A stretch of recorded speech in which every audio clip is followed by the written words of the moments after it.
नमस्कार, मैं हूं आपके साथ रोहित और आप देख रहे हैं एनएफ न्यूज। महाकुंभ में बसंत पंचमी का अमृत स्नान शांतिपूर्वक संपन्न हुआ, लेकिन इस बीच अभी मौनी अमावस्या के अमृत स्नान के दिन हुई भगदड़ की ही चर्चा हो रही है। जिसके घर पे मीटर की रीडिंग 600 से कम है, उसको बिजली का बिल 0 आएगा।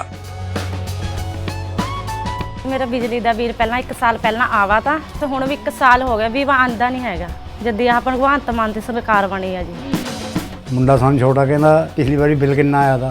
माँ 3500 रुपया कहना ऐसी 0 आया। माँ फिर ऐसा मुख्यमंत्री पूरे इंडिया में बनना चाहिए।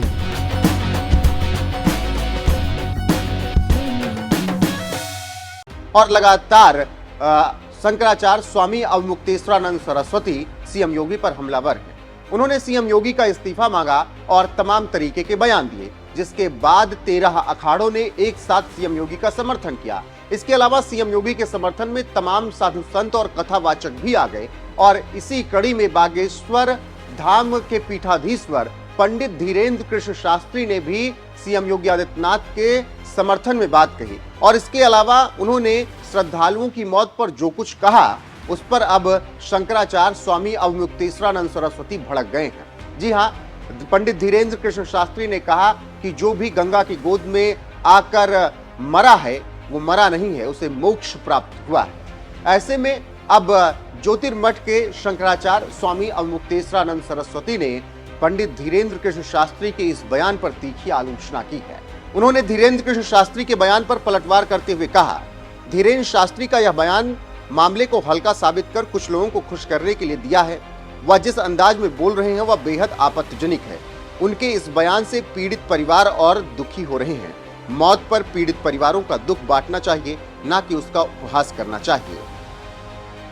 तो ज्योतिर्मठ के शंकराचार्य स्वामी अवमुक्तेश्वरानंद सरस्वती ने कुछ इस तरीके से पंडित धीरेन्द्र कृष्ण शास्त्री को जवाब दिया और इसके साथ उन्होंने ये भी कहा कि जिस तरीके से वो बयान दे रहे हैं तो वो भी आकर अब मोक्ष प्राप्त कर लें। वहीं सीएम योगी आदित्यनाथ ने मौनी अमावस्या के पर्व पर मचे भगदड़ को लेकर अपने प्रयागराज दौरे के दौरान कहा कि कुछ लोगों ने बदनाम करने की बहुत साजिश रची, साधु संतों को उकसाने का बहुत प्रयास किया, लेकिन साधु संतों ने बहुत सराहनीय काम किया और सरकार और प्रशासन का सहयोग उन्होंने किया। फिलहाल इन्हीं सब बातों के बीच लगातार ज्योतिर्मठ के शंकराचार्य स्वामी अवमुक्तेश्वरानंद सरस्वती के बयान चर्चा में बने हुए हैं। पहले सीएम योगी का इस्तीफा मांगा, सीएम योगी पर टिप्पणियां की और अब पंडित धीरेन्द्र कृष्ण शास्त्री को भी कह दिया कि अगर उन्हें लगता है कि लोगों को मोक्ष प्राप्त हुआ तो वो भी आकर संगम में मोक्ष प्राप्त कर लें। ऐसे में इस बयान पर आपकी राय क्या है, कमेंट करके हमें जरूर बताएं और बने रहें हमारे साथ। नमस्कार।